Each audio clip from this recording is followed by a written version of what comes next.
Clap, first take.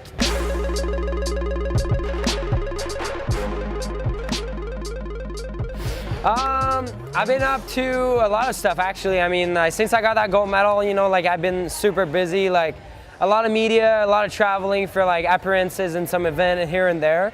But I got to snowboard a bunch too, which is great. I was in Mammoth in California for Oakley Week, which was more like riding with the team and having fun. I was in Whistler with my filmer, Sunset Film. We kind of filmed some clip here and there. And yeah, it felt nice to go spend some time in Quebec as well, see the family and friend. And yeah, I think the big difference with the Olympic, it's like you get busy for a long time when you win a gold medal.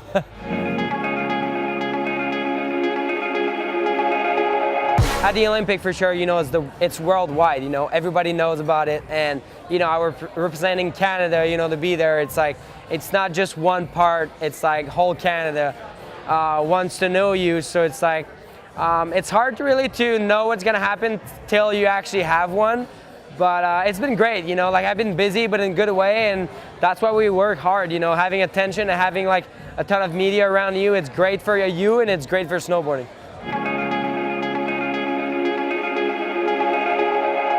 My phone went to like 100% to like 20% by just sitting in my pocket. So it was going off for sure, like a ton of messages. But I mean, like try to go through all of it, you know, like it's crazy the amount of love and support I got through the whole week. I mean, even before I won a medal, you know, like that's what I tell everyone, you know, like that's insane the amount of people was watching. It's insane the amount of support I got. And after winning, you know, the amount of love I got was crazy. It makes me more stoked to keep going.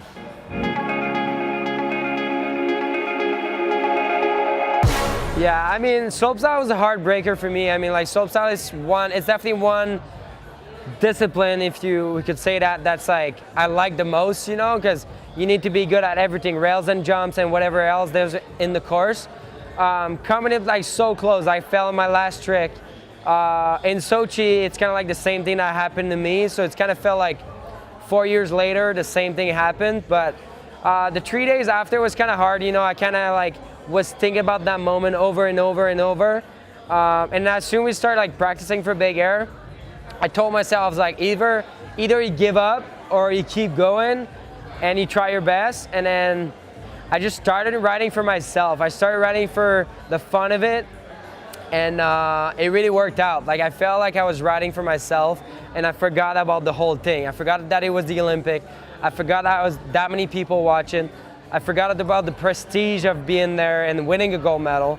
And I think it really paid off. You know, my riding like showed up that I was having fun and it was my day.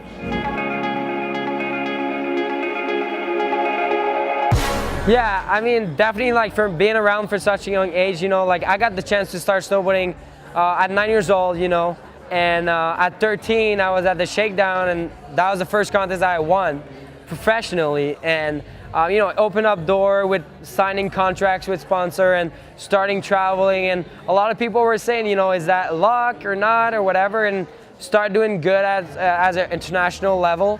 And then a couple of years later, you know, like people definitely knew it wasn't luck. And I mean, since then, you know, I always loved snowboarding. You know, it's my passion since day one, and nothing changed. You know, like 13 years later, like I just set new goals. You know, all I want is to get better, and all I want is to snowboard more. And to having the chance to go to the Olympic for the second time, I think the first time I didn't really understand how big it was. I don't think physically and mentally I was prepared. I think my riding was good, but I don't think I was like expecting like this much out of it. I think, but this one in Korea, like I felt more prepared. I felt like more prepared mentally that I wanted to do good, you know, like it mean like a lot, you know, to actually win a medal.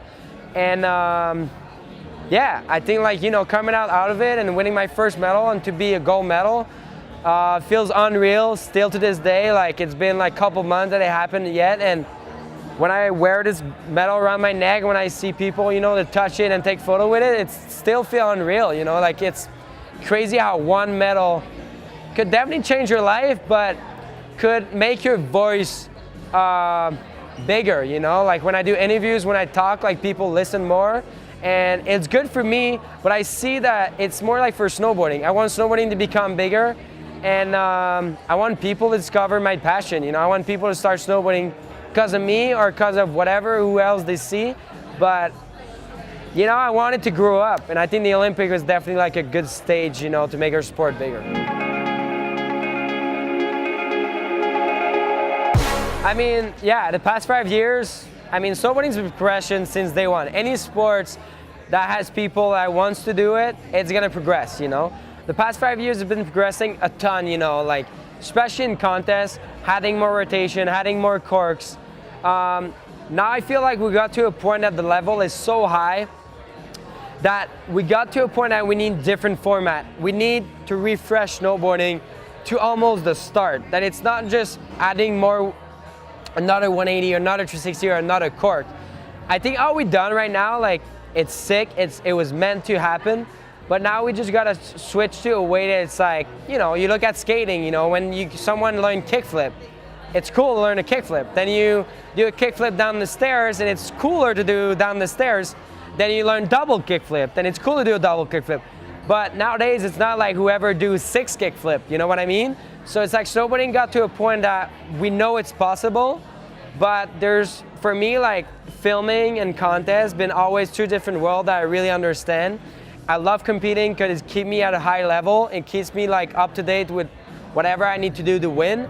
But filming, it's more the creative side of, like, it's not necessarily doing the biggest trick, but it's keeping the style alive and keeping, like, the creativity of the sport, you know? Like, sometimes it's doing a trick, but doing the tricks on a feature that's different, you know? So I think the riders that are snowboarding right now, that has a ton of followers, it's gonna be important, you know, to show that side as well, because at some point, people's not gonna relate to it, you know? Like, if we do 5 or 6 cork before we land, it's gonna become like aerial skiing, you know? Like, it's gonna become that we need more people to snowboard for the good reason, you know?